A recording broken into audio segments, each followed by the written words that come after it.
Welcome back. I'm here with the CEO of Melee TikTok. I'm the CEO of Melee Crypto, and I will be taking all of your money. That's a joke, by the way, if anybody's watching. Welcome, Zets. How you doing? Dude, I'm doing great, Chroma. How you doing, man? Not too bad. Can't complain. This is the only place I've ever seen that serves 34-ounce beers. Dude, we really did send those earlier at lunch. Yeah. That was a decision we made. That's the way to go. It was. We were all figuring out, what are we going to drink? And I saw Yingling on the menu, and it just kind of felt right. You had to do it. I don't know if he's here yet. I hope he is. He better be here pretty soon. I know there were some issues with his flight, getting maintenance or something. Shout out to his flight. So we have Aiden's Stage Rule Singles, ASS, for anyone following along at home. We're at Losers Semis. We've got Eggy, Chicago Peach, versus Zamu, who Edwin Budding paid to put the Melee Stats Talk on for the entirety of 2020. And Zamu, out of the goodness of his heart, is continuing that into 2021 as we enter our first live event in a while that isn't Summit. Wow. That was just an incredible backstory. I feel like I know so much more about what is happening in the world right now. Also, Zamu doing very well to start out. Yeah. I anticipate he's going to do incredibly well. He's one of the best players in Illinois, possibly even the best player actively in Illinois. Eggy's pretty good with Peach, but Zamu has taken some sets off of some Peaches, man. Yeah, he's kind of a Peach slayer, I guess. Is it still not cliche to say that? No, I think it's okay. Yeah, he's very, very good at the matchup. Speaks to like how good Polish is if Polish beats him. I've said this so many times, but the Champagne Foxes, I'm thinking of him, I'm thinking of Shabo, Fox Capacitor. Yeah, PRs. PRZ, all those guys. I always say PRs. That sounds so dumb. No, for whatever reason, they all got really good at this matchup in particular. So this should be fun to watch. It's kind of funny because there's like Blentuck there and then maybe Coffee, if I remember right. Yeah. And that's kind of, in fact, for Coffee, he's gotten pretty good fairly recently. Yeah, I'm sad he's not here. It would be nice. Supposed to be. Oh, that looks so nice when he does it. That was such a tall up smash. Yeah, it was a very tall up smash. Peach is quite a bit taller than Fox. It somewhat stuns me. Yeah, it's kind of weird if you're Fox. I mean, you're kind of getting like shown up by this Peach. Like I get that like Zamu's winning, but at the same time, it's a bad look, So I'm not sure exactly who played who going into this. We actually saw Eggy versus Will Pickles about 2 hours ago. Okay. That was tight. My God, I can't believe you reached that. That's well done. Tech chase. Okay. Good DJ land. And this should be a kill, right? Maybe. I would get tricked. Good job by Eggy, because I would have gotten tricked somehow. Right. Sometimes when you're playing a really good player like Zamu, you get in your own head and you feel like you have to like go 3 levels above, and it's like, no, dude, just hit the back air, react to his angle, and you get the kill. They just seem to invent new angles that they come at me and fade at, and it's just very disconcerting. Okay, wow, he is totally on when it comes to calling out down smashes from Peach. Yeah, really good patience. I mean, if you don't run into it, you literally can't get hit by it, so. That's always my hope, and then in reality, they find it. They're on the platform, and you're like, oh, I can get him, and then next thing you know, you take 60%, you're off stage. You're like, not again. You lose the set, you're on Twitter. We've all been there.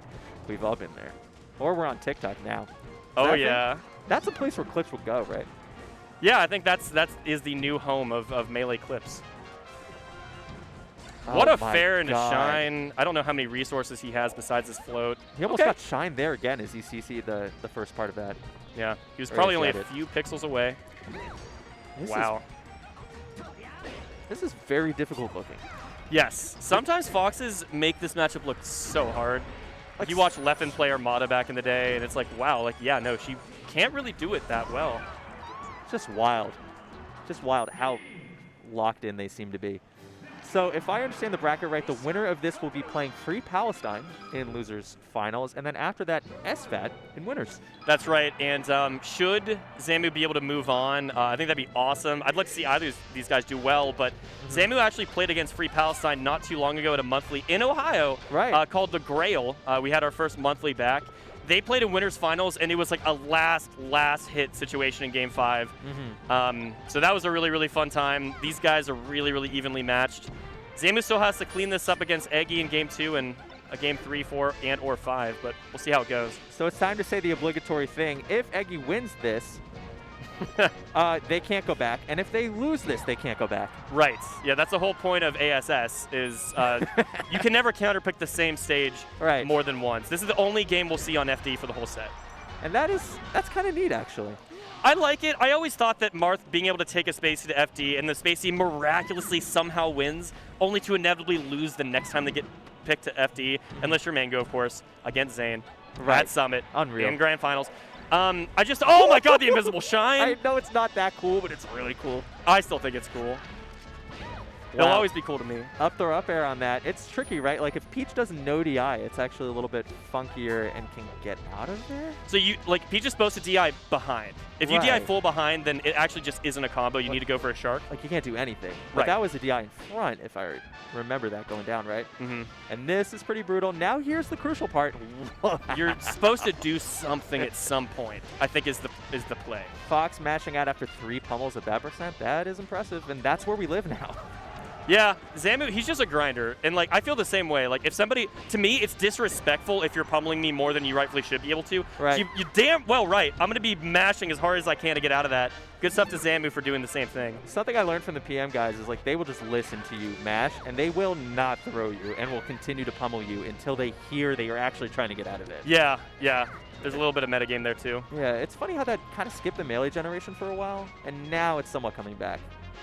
So this needs to be big damage, and it's relatively easy.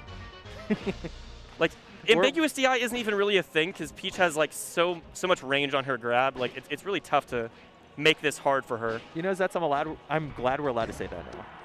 We're allowed to be like, you know, that actually isn't that hard of a chain grab. Maybe the end is tricky. No, I mean, like, there are a lot of aspects of this matchup that are difficult for Peach, so like I'll give her credit where it's due. But you just shouldn't be dropping those. Big hug is not one of them. Big true. This part was difficult. Good cover by Eggy, covering a lot of angles there. I love him going off stage there. Sometimes you need to be willing to be a bit aggressive to claw it back, and he's one grab away from maybe evening this up, get a down smash. Good tech, though, away. On the other side, you like to see Zamu playing this way, especially at this %. He's really actually looking for, like, up tilt, up air, or that. Yeah. That is the most common kill option. KJH said this years ago when he was talking about this matchup. You want that late, weak hit in air at a kill %, find that up smash, and you just need insanely good DI and SDI to get out of that. That's going to combo most of the time. That's the annoying thing about Fox. All the, like, relatively pseudo combos, if you really, really, really are anticipating it, maybe they don't work. Yeah. But you're going to get hit by at least half of them. Mm-hmm. It's unreal. It's really tough. And that turns the matchup into, oh, well, I'm going to bear Peach until 162. I will find quick, efficient kills. Yeah, and I think ultimately, I think with this format, I think it benefits the traditionally better player. I do think so too. Because if we were on like, you know, not ASS, we'd be going back to FD. Maybe that gives Eggy like the ability to take a game that maybe they don't take on Fountain as often. Right. And then that's the momentum that turns the set around. But now they don't even get that back anymore. It reduces the impact of polarizing stages. So true. Yeah. Side B is coming back in a big way on stage. Yeah, I have noticed more and more players doing that, and wow. Nice. Well done. I was expecting him to go out for another aerial after the turnip, but good awareness to recognize you could just take ledge from that position. Have you ever watched El Fuego play? Oh my God, yeah. Santi is one of my favorite players. So he played versus Kadoran in a local, and he went Yoshi and did well for a while, but the Falco games were literally, like, we were calling it out at home, like, okay, it's double laser from the ledge, it's side B, it's side B, it's double laser, and Kadoran killed him 90% of the time. So it's good to see that recognition. But I feel like everyone is right now on the instant move from ledge wave, so to speak. Yeah, and honestly, I think it's more old school players that are more ready to it's true to cover that side because it was more common back in the day. I started playing in this weird region where there were a lot of old school players still. Oh no, oh, wow. He's dead. That's unfortunate. And they would make no bones about like just hard reading you and just humiliating you every time you did something like that. They all knew, and I don't know if we're there yet. It's funny. I feel like there was like an era of this game before tech skill and punish game became so prevalent in like the mid-2010s. Right. Where like neutral game and like reading your opponent, exploiting their weaknesses was the way you really got better at the game. Right. That was the big skill. Yeah. And then eventually it's like, I can just like pillar you with Falco and like laser really fast, so I'm going to win anyway. At least that was my experience. Falco is extremely funny. Well, this is looking pretty tough for Eggy. Still, like, you know, in the realm of doable, but yeah, you can't get away with that right now. Sometimes you got to take some big swings. You do. But still, I mean, that was loser's semis, so 4th place in a bracket like this, it's a pretty good look, I think. And, you know, saying this with absolutely no proof or justification, I feel like top 8 might get paid out.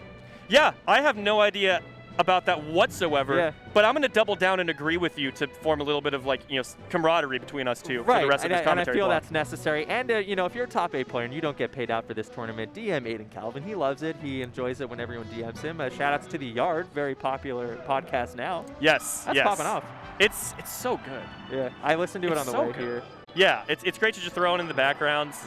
And I mean, I like all those guys. I don't consume a ton of their content, but I threw it on. I was like, right, this is funny.